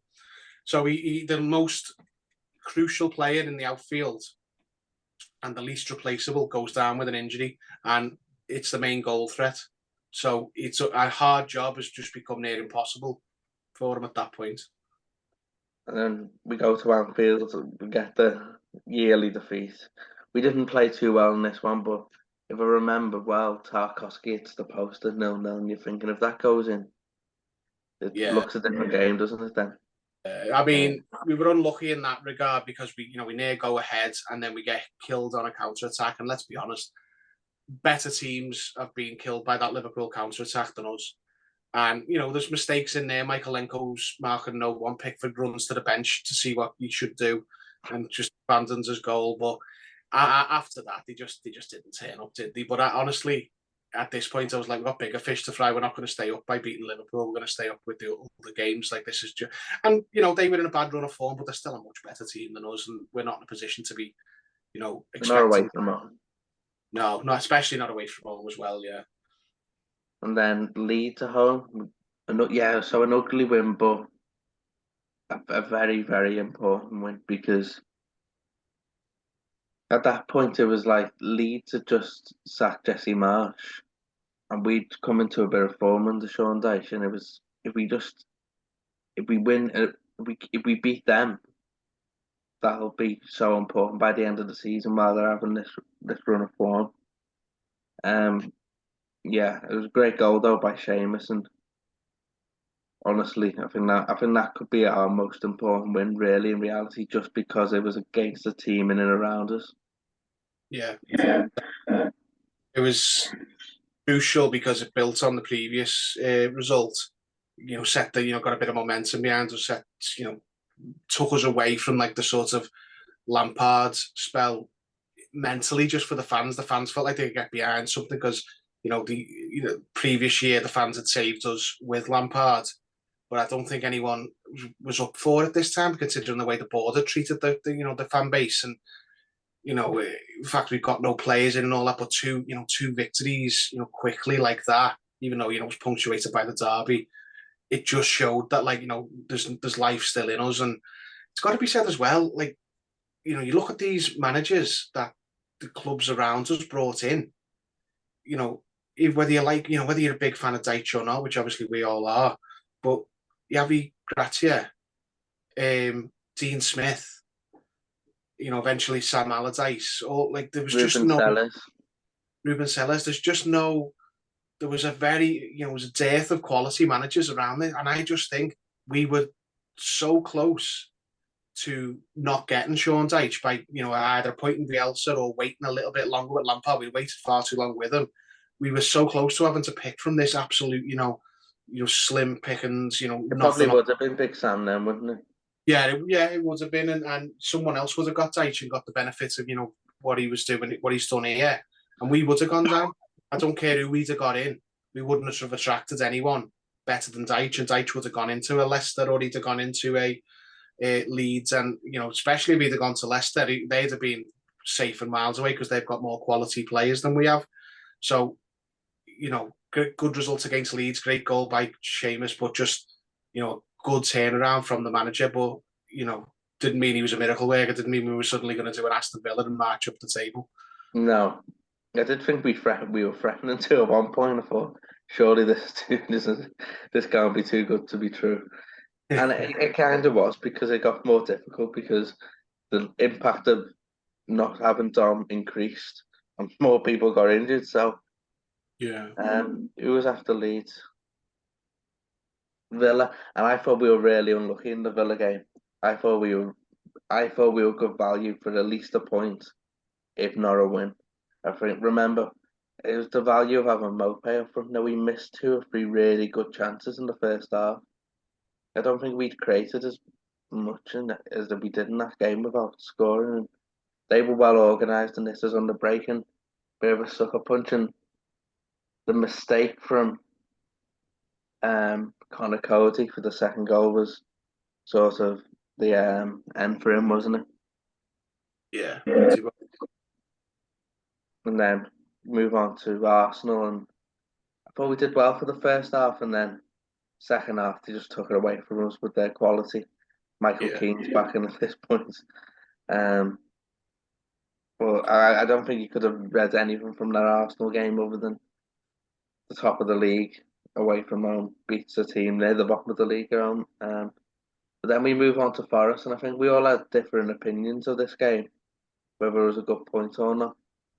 I was in the camp of any point away from home with this group of players was a good point, but I think you were a bit more down on the point, Terry, weren't you? I was at the time. Felt like we could have won the game, and we should have won the game because they were not impressive. I didn't think, and although we're not a great team either, but I thought, my opinion back then was games running out, and we're going to have to start winning some of these away games, and this is one of the ones we can win. Now I've come round to your way of thinking that I never put anything on this group of players with regards to away games. They've got, other than Carlo Ancelotti's season when there was no fans in stadium, they've got no history of winning games away from home at all, really. So I didn't think, we should be winning these games, but I thought we've got to win this game. I thought this was one of the ones I thought was crunch. And, now with the benefit of hindsight, it was a good point because Forest eventually weren't one of the ones we were competing with to get out because they got themselves out a little bit earlier. But yeah, I just feel like it was individual errors that killed us, like the pass that took all of our half of our team out of it from our own player, like, and we conceded, just a sloppy goal to concede. And I was concerned at the time that it was like, this is, we're going to regret this. We've lost too many points already, like the Wolves game at home from like good positions and what have you. Yeah. So I was down at the time, but like now with hindsight, you were right. No, I see we should have won the game though, so I did understand that point of view. When people were talking about missed opportunities later on, I disagree with that a bit more, considering we were behind in some of those games. But this one, I can see both sides, given that we were ahead. And if we're being honest, other than them going straight to Chris Wood up front and trying to get the bits, they didn't really have any way of breaking us down, and we gifted them 2 goals. I think Dyche berated us stripping the midfield, I think he called it after this one, because we were just all like front foot Wasn't it? mentality, and there was no one covering. And I think, was it Brendan Johnson who scored? Yeah. Yeah. And then it was a point, but then we played Brentford the next week, and that was a really big win. It was a very gritty win. And I think that was probably my favourite performance in a way, just given that people were a bit down on the luck after the Forest game that we just lost it, but we bounced back brilliantly and won the game in the opening minute with McNeil, great strike. And I think the second half we ground it out, and then after this I think then we have draws against Chelsea and Tottenham. That's right, yeah. They were big points, because without them 2 last minute draws, we get relegated. Yeah, So I see that Chelsea one with the Ellis Sims super strike off the bench, unbelievable point. That just so this is where you started to see that Dyche had built in a proper character into the team. Like, there was a shocking lack of quality, and there still is, but he built some resilience. We'd started to, not be down and out of games just because we were losing. Like, you started to feel away from home as well, which was, as I say, was very rare for us, that we were still in games if we, the scoreline hadn't got away from us. yeah, and I think especially that Tottenham game, because we were down to 10 men when I think Michael Keane put it in the back of the net. So it was really pleasing to see. But then Decore gets suspended, and then it starts hitting the we start hitting the brick wall. That affected us really badly, losing Decore. I saw the drop off in performances were fast after that. I'm going to go so far as say if Decore doesn't get sent off there, then we squeak a few more points and we're actually away from the relegation zone before the last day. It might not have been miles clear, but it wouldn't have took that long. But he gets done by Harry Kane. The homelander of football, for anyone who's seen The Boys. Like, his PR is one thing and the person's another. Like, he's I'm not against the dark arts. I'm all for it, but it's just call it what it is. He got Decore sent off by. He's a cheat. He's a little rat. Yeah, he's hot. But I mean, there's he's not hard done by Decore. He's rightfully sent off, but Harry Kane's, he's gone for it after the whistle and everything, and he's dropped to the floor. And I'm not for that. I wish our players did more of that, but let's not pretend that Harry Kane. It was the same with Steven Gerrard was playing. Like, he's a really honest player. He's like, oh yeah, Steven Gerrard, who never once dives and all that. Just I hated the lack of honesty because of who they are. Like, they're England, chops. They have to pretend they're good old fashioned honest English players. But yeah, the mini rant aside, it really, really impacted us. This is where we had probably our worst spell under Dyche was after the Decore suspension or during. Yeah, definitely. We moved to this 4-4-2 that looked a bit of a mess, if we're being honest. We tried to do the same things without Decore, with Decore, without Decore. And we just looked far too open, and I think he kept changing it to putting Iwobi in midfield once we got outdone, and then there was skip to the Fulham game, and the chips were really down after this. That was a horrible afternoon, wasn't it? Because It You're just felt like absolutely all the right. momentum we built, we just put like it just I don't know evaporated overnight. Well, within 90 minutes of that Fulham game, it had a poor feeling to it, that game. And even though in hindsight they're having a great season, we had half the team out. It just felt deflating. Yeah, well, it all the hands up the Fulham game and the ones that followed. So Palace, Newcastle. My son was born around here, so I didn't see any of them. I just went into the baby haze. So come back to me when we get to Leicester. Okay, then. So But I Fulham. stepped. Thank God you didn't see them. Well, the Palace one, we dug in a I bit. saw the results. But I didn't see the game, so I can't speak to them because obviously, you it ends up your ass when you have a baby, especially it's your first one, which it was. So yeah, Leicester game was when I checked back in. So I'll let you cover those other games in between. All right, so Fulham was shit. Palace was a bit less shit, and Newcastle was a bit shitter. It was like another average goal, another blue goal, an average game, a shit goal, another set piece goal. Yeah, look, the Palace game. We move on to that. I thought was a decent point given that we were still off it, but we dug in, so it was a sign the mentality was back. It weren't nothing really happened in the game other than Mason Holgate just losing his head. But then we go to the Newcastle game. I think we were speaking before this Newcastle. Was it the Newcastle game, James? I think me and you went to the we went to the game. We to the coach welcome. And you do this thing thinking we'll just take it on. We can win it because we're at home, but you don't realize how like much better than us they are. And it was like, well, we didn't do that badly for 45 minutes, and then we still got beat 4-1. But that was really, really, really deflating, that Newcastle game, because of the manner we just capitulated after the second goal. We did fine until it was 1-0. Calvert-Lewin had a goal disallowed that was marginally offside, and then they scored the second, and we wilt. And that was the point for me where I couldn't, even on the most sort of like hypothetical level, defend Michael Keane being in the team, because he was doing that thing where he's on the pitch and his head's on Pluto. He was just you would have loved that, some of the defensive performances from Michael Keane, and that he was literally he was there but he wasn't. He might as well have been on Mackey's on County Road. He was that much of a hindrance for the team, and he carries it on to the Leicester game. But I think we can all feel like we thought we were probably done after Newcastle. Yeah, I obviously didn't see it. I did see the goal in question where it was Isaac just like made a show of him, just like got his undies off him. And I just like, yeah, that's about right. He's fucking shite, Michael Keane. Anyone who argues that he's not, I'm never going to see eye to eye with you. He's fucking terrible. And then he takes it to the Leicester game, and Michael Keane somehow makes a 10 out of 10 performance a 7 out of 10 performance, because he did the same thing. He gave a penalty away.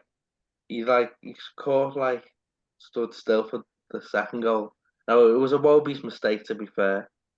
Wobie shouldn't be playing a crossfield pass there, but the Leicester performance was so good, but so deflating because we didn't win it. This is where I thought now this is my darkest time. This for me was the Burnley game of the year before, where I thought, well, that's it, we're gone. Obviously, history now is like what a massive penalty save it was from Jordan Pickford to stop it going 3-1. But I was like that thinking, I looked at the results coming up, and it was away at Brighton, home to City, away at Wolves, and then home to Bournemouth. And I was like, we're going to get a point out of this at most, maybe 3 if we do something at this Bournemouth game, but might be too late by then. So this was my darkest moments, because Leicester were shite. They're as bad as we are, or they were as bad, which is mad to me, because our problem was a lack of quality. Like, it wasn't a lack of organisation, it wasn't a lack of spirit. Eventually, it was earlier in the season, but it was just like we haven't got any quality. We've got no one who can score goals. And I looked at Leicester's team and go, how are you as bad as us with some of the players you've got? But I thought, much like the Forest game, that it was there for us to win, and the fact that we didn't win like that was the end for us. I didn't see. I agreed with you on this game, but then equally we could have been 3-0 or 3-1 down. So it's that weird game of it could have been totally fatal, but it's just a bit fatal. Yeah, so this is on different hindsight, isn't it? Because you know now that it worked out being this penalty save was huge, but on the night, I think definitely thought, I think a lot of people thought we needed to win that. We needed to pull away from Leicester because we're not going to get many points out of the next games. Well, history did prove Owen right in the sense that a loss would have been totally fatal. It would have been. But we do brilliantly too. We played really, really well that night, and that's what really annoys me that we didn't win, because we had something like 28 attempts on goal. We never do that in any game, never mind away from home. They completely lost their heads, and we were really unfortunate not to win, if we're being honest. But we could have been 3-1 down. But it's at this point where you're just thinking, please, for the love of God, just take Michael Keane out the team and give us a chance of winning a game, because he's throwing two in our net every week. Yeah. And then I don't back Lampard for very much, but I feel like he got it right on Michael Keane. Didn't get it right on much else, but he basically sussed him out for being what he is and just marginalised him, and only didn't sell him because the people interested in him were other relegation rivals at the time, like West Ham. I think he's an absolute liability, Michael Keane, and Sean Dyche. It's the only thing I back Lampard on. It's the only thing I disagree with. Me too. Because I can't for the life of me think, when you're trying to improve a mentality of a group of players, you put the weakest mentality in the team in the pitch.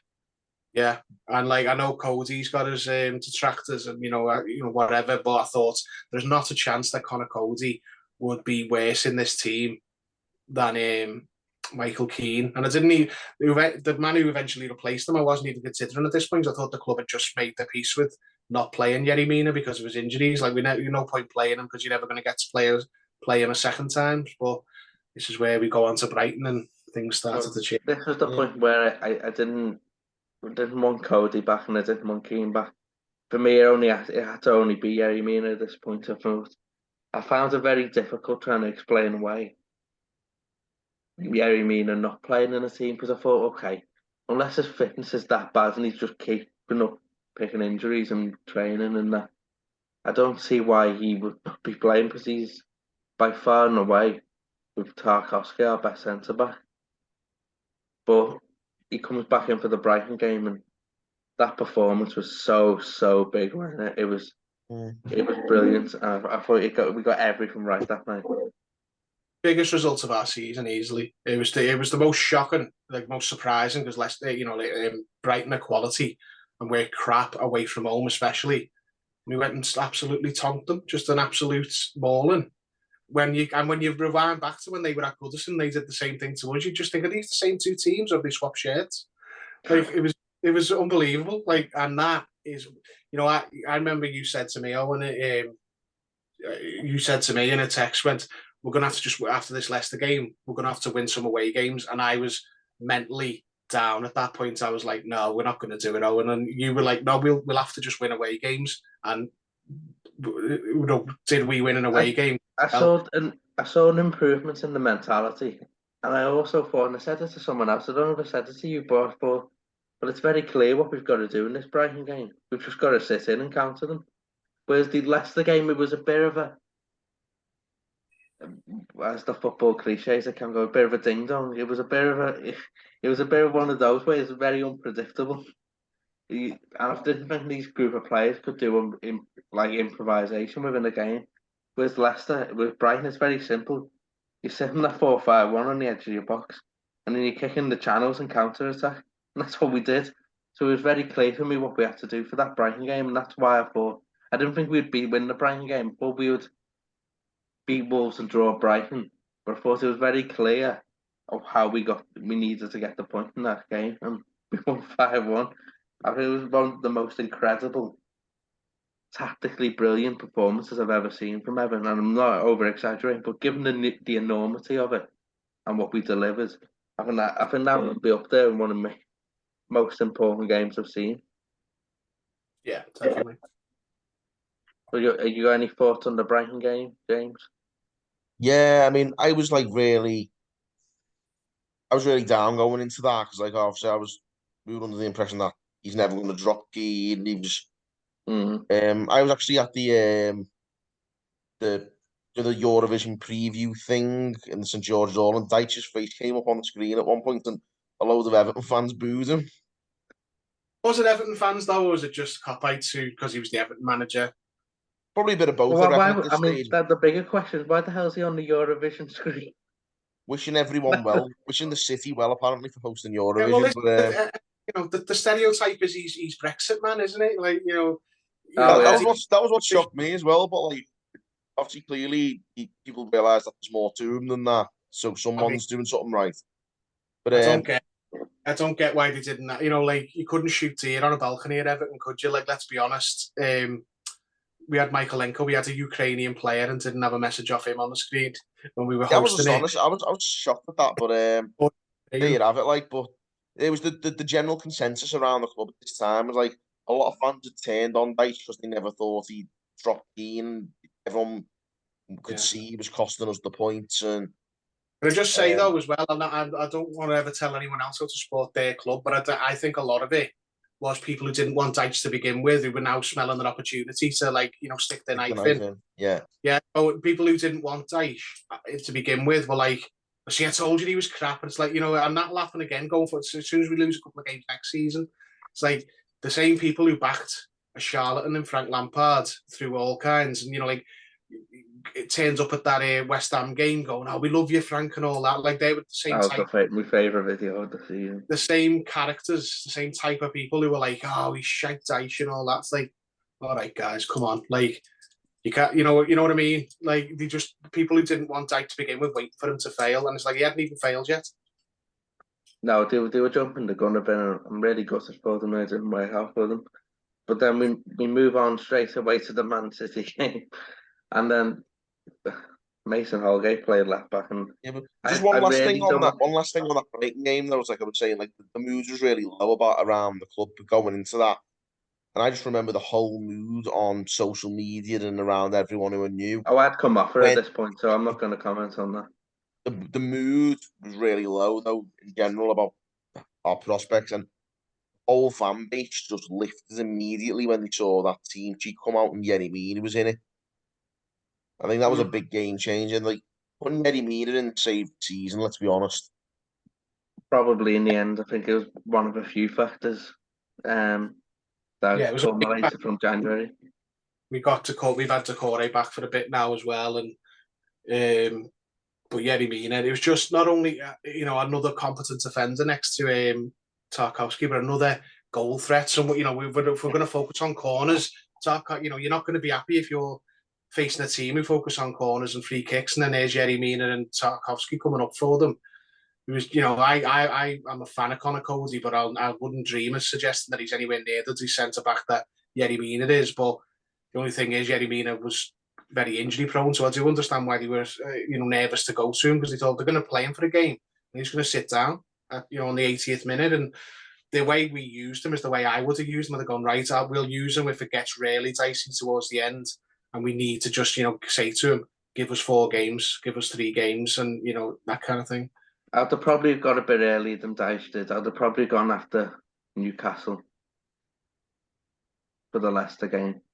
Yeah, probably, yeah.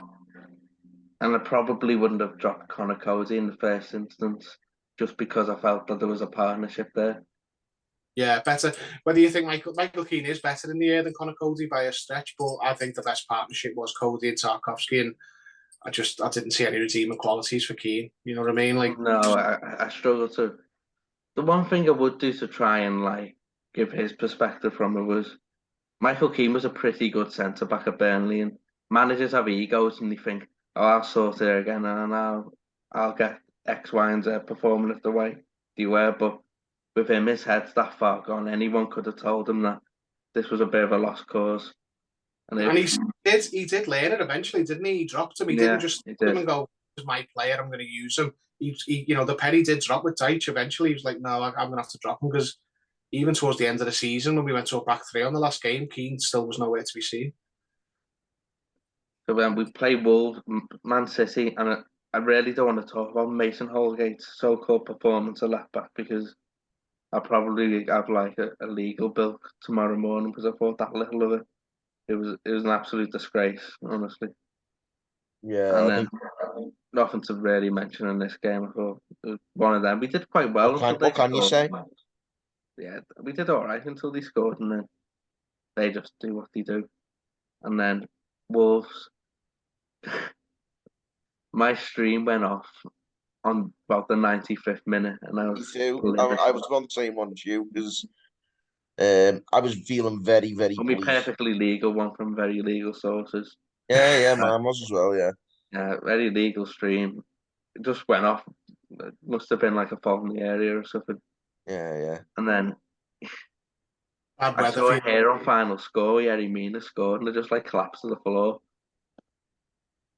What a, what a moment that was. Yerry scoring in the last minute. I thought. No, I was feeling very, very bleak after that performance. It was a terrible performance. It, Started, it, it, we we started just kept. okay, and then I think Calvert-Lewin and Patterson both got injured. It just felt like we just had 11 players on the pitch, but no one had a particular role. If you get me, it was like I don't Disjointed. even we don't have like 11 players for you all to play in your positions. So we're just gonna like use the mentality we've created here to just keep going at it. And what the Wolves were just rubbish. They just kept oh, they were just like disgusting what they were doing. They just kept kicking 10 bags of shite out of us. And then we in the end we got that many free kicks and corners through it. We just kept putting her in their box and kept putting her in the box and then eventually one stuck and Mina put her away. But Yeah, it went vintage performance. I was astonished because like I said, I turned my stream off and there was no there was no sign of us getting a goal at that point. I just felt really, really bleak, like we've thrown this away. And then I think it's just messages start coming through in our group chat, and I was like, "Have we actually scored?" Because I couldn't honestly believe it. Like insane. Like Well, my version of events was I had the scores coming in on the telly and it just there means what incredible and yeah, I think that was a big point in hindsight. We didn't know it at the time because we thought Leeds might go to West Ham tomorrow and well tomorrow then. And there isn't another game Leeds have got to play before anymore. It was at this point that out of our hands, wasn't it? This like if the other two teams had done their jobs, we couldn't have done nothing about it, and that was a scary place to be. It Like was. yeah, even though like Leicester have got to play Newcastle and Leeds got to play West Ham, you're like yeah, but it's in their hands. Like they could just turn around and pull out a performance. You've seen, no one thought we'd do what we did to Brighton at their grounds. Like you can never rule out a result when the stakes are this high. So this was the scariest it's probably ever been because it was like there's nothing we can do about it now. yeah, like lo and behold, obviously Leeds go get beat at West Ham and Newcastle fluke a draw at Leicester. Let's be honest. So Leicester fluke a draw against Newcastle, and that just makes things a bit more awkward. And that came down to that played a big part in the tension of the final day. Obviously, we go into Bournemouth. If That week before Bournemouth was horrible, wasn't it? yeah, if we drew against Grim week then. Bournemouth and I Leicester I won, was we'd have gone. Yeah, I was a lot better after those two results. Like I didn't watch West Ham Leeds, but I saw the results. Obviously, it was like right, I great, watched great. that one. Yeah. That to me took Leeds out of it. It did really. They had to beat Tottenham by 3 clear goals, and we both had to lose. But it was the Leicester game where for Leicester v Newcastle, Leicester got battered, but they were playing really deep defensive, and only in the last 10 minutes did Leicester come out of their 18-yard box. Newcastle had a low million chances to score and couldn't put one of them away. And then Nick Pope saves from I can't remember which Leicester player it was. Castagna. Yeah. There was a shot at the end. It's like if that goes in, we're down more or less. And Yeah, it goes back. That hung in the air for about 5 minutes. That shot, didn't it? Yeah. Honestly, bullet time. But it just got to it came back into our hands. Then going, they haven't done their job in the games after ours. and now it's back. You know, it would have been more comfortable if a draw would have done. But I think needing a win almost was better for us. And you look, didn't feel it at the time, but it simplified the jobs. Going, you can't just. We would have played differently if a draw would have done, and it might have resulted in giving the impetus to Bournemouth, and we ended up losing. But we go into that last game, and as much as Sky Sports and whoever else are trying to make a big survival Sunday thing out of it, they picked our game for television because they thought, yeah, it's either going to be a party or it's going to be a purge. We just needed to beat Bournemouth. We had the most winnable game. We were at home to Bournemouth. They were on the beach. They had nothing to play for. Leicester were playing West Ham at home, and Leeds were away at Tottenham. Or they were at home to Tottenham. They were playing Tottenham anyway. They were at home to Tottenham. Yeah, and it was in our hands, and it was a nervous day, but we were in control, and that made me feel a lot more comfortable. I couldn't have been in any of the other two positions, especially Leicester's, where like we could win, and it doesn't matter. The other team's done their bit. That was the darkest point for me. Was definitely that week before, the days before Leicester played Newcastle. Oh yeah, I would agree with that. Going into this final day, though, like obviously all the games start. I was watching this in a pub in town, and it was just it was 0-0 for ages. We had a couple of chances and spurned them, and then the news comes through. Obviously, that Leicester have scored, and that is when my heart completely sunk. Yeah, I went to every home game of the 22-23 season, but I couldn't have been a Goodison that day just because I had to see my rationale was, I was saying to you before the week, I didn't see us actually winning the Bournemouth game. I couldn't see that group of players winning a game. But I thought West Ham might beat Leicester. So that's why I thought I've got to watch this game. And then once Leicester scored, I thought we were done because I didn't think we had a goal in us. Well, I was similar. I didn't have any hope whatsoever that Leicester were going to lose to West Ham. They just weren't. Leicester were going to do their job, and I was like you. I didn't think we had. I thought at times, I don't know if we can beat Bournemouth. We've got nothing about us.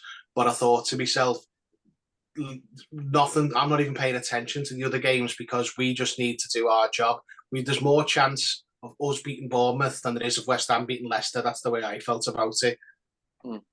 But we had to find the goal, obviously, once Leicester went in front, and that's when I got really nervous. But come at the hour, come at the man. I find it so fitting that the brilliant goal that kept us up was from the player who Dyche revived, basically, when Lampard never even gave him a hope. Yeah, he was on his way to Fulham, weren't he? And Exactly. he ended up being the one who saved us. Yeah. It was really nice for him, very nice for everyone, and that 7 minutes of injury time. I watched that video on Twitter of someone recording that, like the last few minutes, and it was, you have a look at the corner. Dyche is just berating the fourth official for about 6 minutes upwards, telling them to blow up. It was the longest, I think it was 9 minutes or something in the end, of my life. 10 minutes. 10 minutes.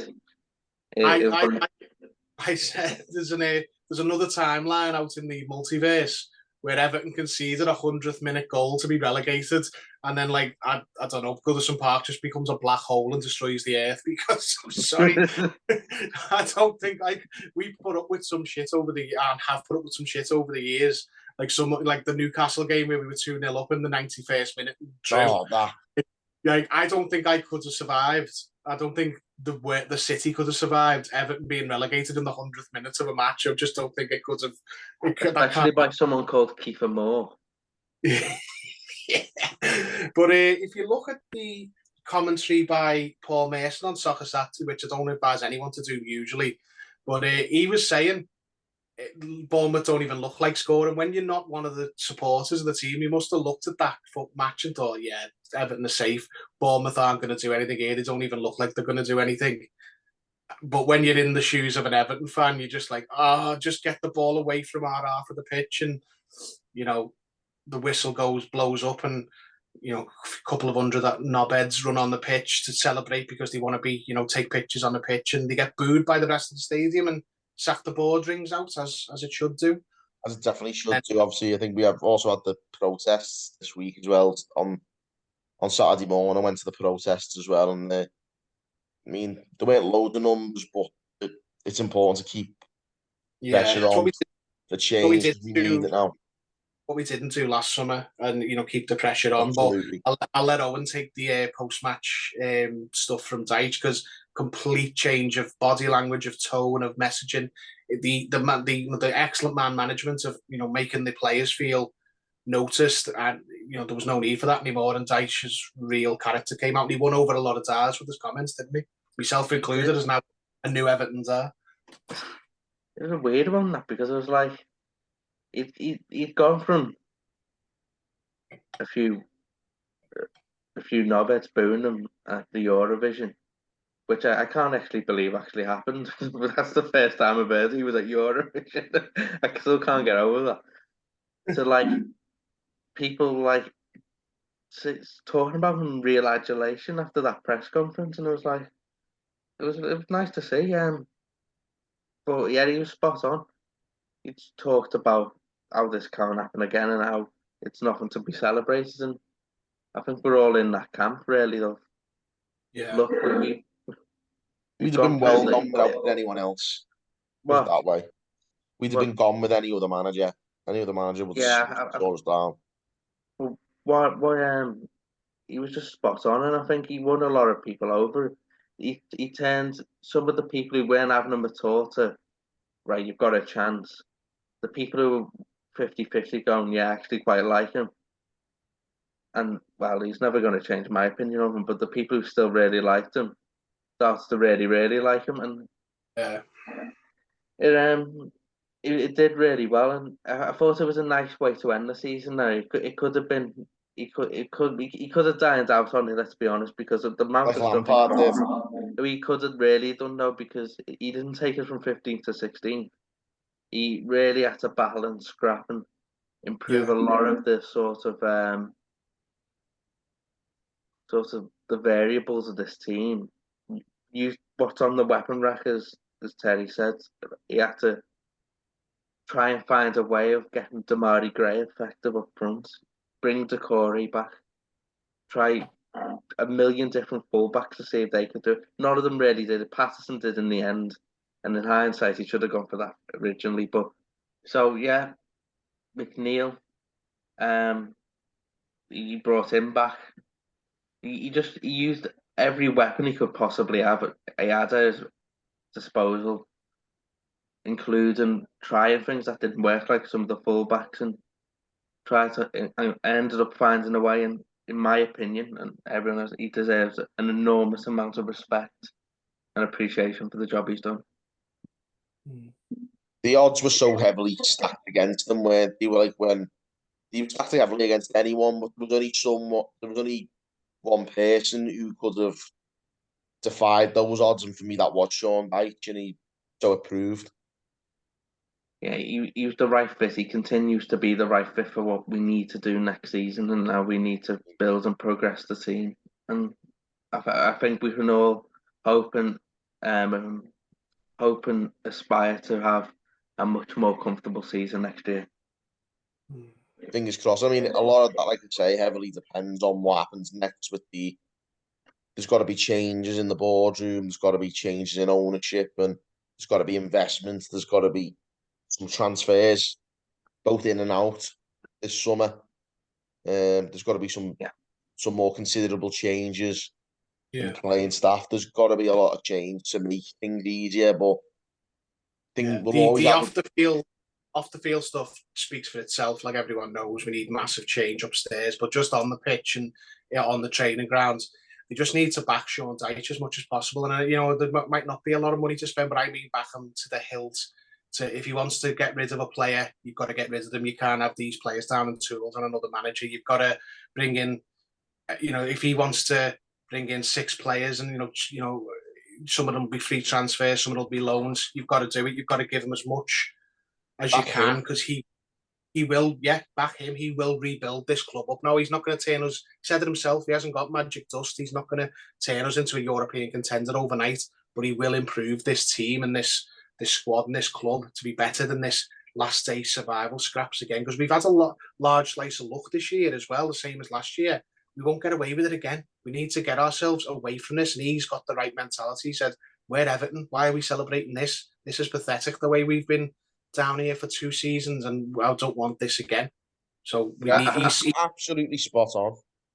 I think a good way to sum up his whole thing is it needs. He said Everton needs to be something that has a rawness, it has a heartbeat, and something that actually means something to the fans. And then he said there'll be a day where I'm not here and a fashionista can come in and you'll all have a beautiful product. But until then, it needs to be something that means something to Everton, to the players and to the staff. And I think that's something we can all get behind to hopefully try and build towards in the upcoming years, to be a team that means something, that isn't a team that is a running joke.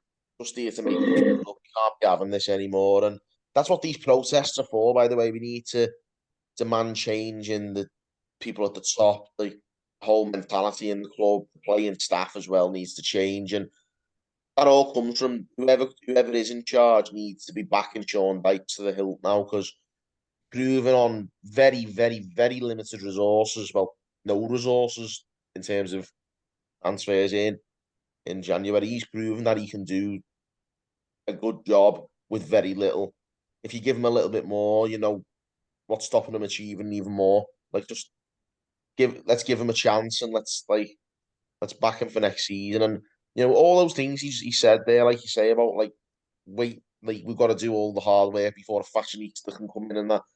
I think it's just proof that he understands how this club works, and he understands what makes the fans tick. And just to have all that in a manager, as well as the tactical side of it and the right mentality, is we've got it right. We've got as good a fit as we possibly could have done in the circumstances in Sean Dyche, and we've got to, as a fan base, all back him now, because he's our best chance of avoiding this mess again next season. And I think most will as well. I think most will. I think even the people who we weren't too sure have come round. But he's got to be backed. He's got to be backed. Bit money in the market. We've got to get players in and players out. And all that's got to be achieved by getting rid of this board and changing the hierarchy. If that happens, we'll be okay next year, I think. Start being grown-ups, get proper structure, get proper alignment, as he says, into the club, and that'll go as far and be as effective as loads of money. Just having everyone working from the same instruction manual. He loves a bit of alignment, does our Sean, doesn't he? He does. And I think that's his favourite word.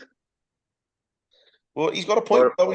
You want to all be singing from the same hymn sheet, so let's get the club pushing all together in the same direction. Let's get these clowns out who've turned themselves against the supporters. Let's get some new people on the board who know what they're doing. Let's get a bit of money into the club. Let's get some investments in transfers. Let's get rid of some of the current players. Let's players in, players out. Let's let Sean Dyche do what he can do. That's all we can expect next year. Let's just back him and see where it takes us. What a long season. And it's just up to date. Glad it's over. Long season review as well. I think we've been talking for about 3 hours. 2 hours a year, yeah. So we'll, on that note, then we'll wrap it up for the TLDR viewers at home. We'll finish on that. As Owen just said, what a long season. So much to get through, and so much for you to give us your opinions on. Get your comments coming in. Let us know your opinions on the season if you dare. If you've still got the energy to type out the comments, get them coming in. Give this video a like and subscribe for more content in the coming weeks. I think Connor's going to be coming in with a player review, player by player review in the coming weeks as well. So tune in for the content there. There's going to be loads to tune in for. Obviously, silly season starting now as well, the transfer market. So tune in for the 24/7 updates and all the other fun stuff that comes with the transfer window. But what a season it's been, for mostly not the right reasons, but at least we had the right end. Thank you so much for tuning in on the Toffee Blues, and we'll see you again soon.